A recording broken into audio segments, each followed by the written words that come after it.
কি খবর বন্ধুরা, ভুলে যাওনি তো? হ্যাঁ জানি অনেক দিন পর ভিডিও আসছে, বাট এরকম এক মুখ দাড়ি নিয়ে ভিডিও করছি। আর তার সাথে এই রাস্তা ধরে চললাম হচ্ছে সেলুনে, কারণ আজ হচ্ছে ম্যাডামের জন্মদিন। সেই জন্য একটু নিজেকে ফ্রেশ আপ করে নিতে হবে।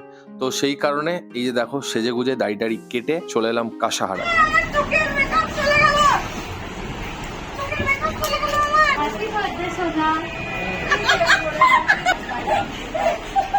Happy birthday to you.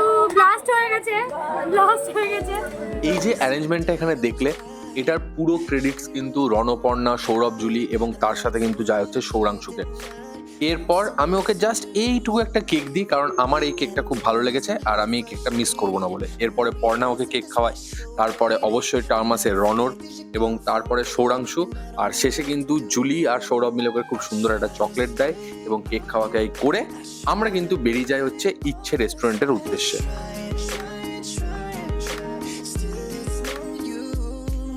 এই রেস্টুরেন্টটা পুরোটাই অর্কদার রেকমেন্ডেশন ছিল, এবং এখানে এসে আমাদের সাথে দেখা হয়ে যায় প্রথম অতনুদার সাথে। তো অতনুদা প্রথমবার কোনো লেট করেনি, আর এখানেও আমাদের কেকের কাটা সেরেমনিটা শুরু হয়ে যায়। পুচকি কিন্তু শিল্পীকে কেক খাইয়ে দেওয়ার চেষ্টা করছে এবং ও নিজেও খাচ্ছে। আর পুচকি কিন্তু আমার সাথে দুর্দান্ত এনজয় করেছে। এরপরে সুজিতের পরে আসে অর্কদার পরে হচ্ছে ব্রাদার, এবং বৌদি কিন্তু কেকটা খাইয়ে দেয়।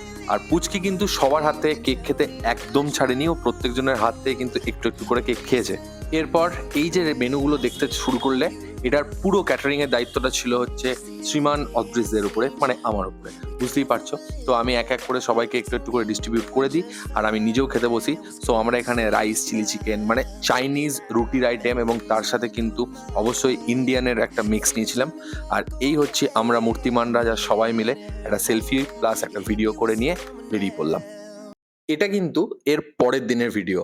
তো আমরা যেমন নর্মালি আড্ডা মারতে আসি সেরকমই এসেছিলাম, কিন্তু আমি জানতাম রাজাদা আর সম্পিতাদি কিন্তু অবশ্যই শিল্পীর জন্য কেকটা নিয়ে আসছে। সেই মতো আমি শিল্পীকে নিয়ে চলে আসি। আমরা খুবই রেগুলার ক্যাজুয়াল ড্রেস পরে বেরিয়েছিলাম, আরো খুব সুন্দর সম্পিতি একটা কিউট কেক নিয়ে এসেছিল।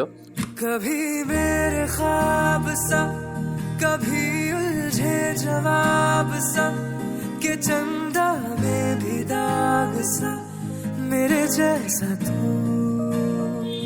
আর তোমরা কিন্তু অবশ্যই পাশে থেকো, আর এই বিশেষ দিনটাতে শিল্পীকে কিন্তু উইশ করতে একদম ভুলো না। তোমরা প্রার্থনা করো নিজের পরিবারের মতো যেন সব সময় সারা জীবন ভালো থাকে, ব্যাস। আর চ্যানেলটাকে সাপোর্ট করো, বাংলা কন্টেন্টকে সাপোর্ট করো। দেখা হচ্ছে পরের ভিডিওতে। তোমরাও খুব ভালো থেকো।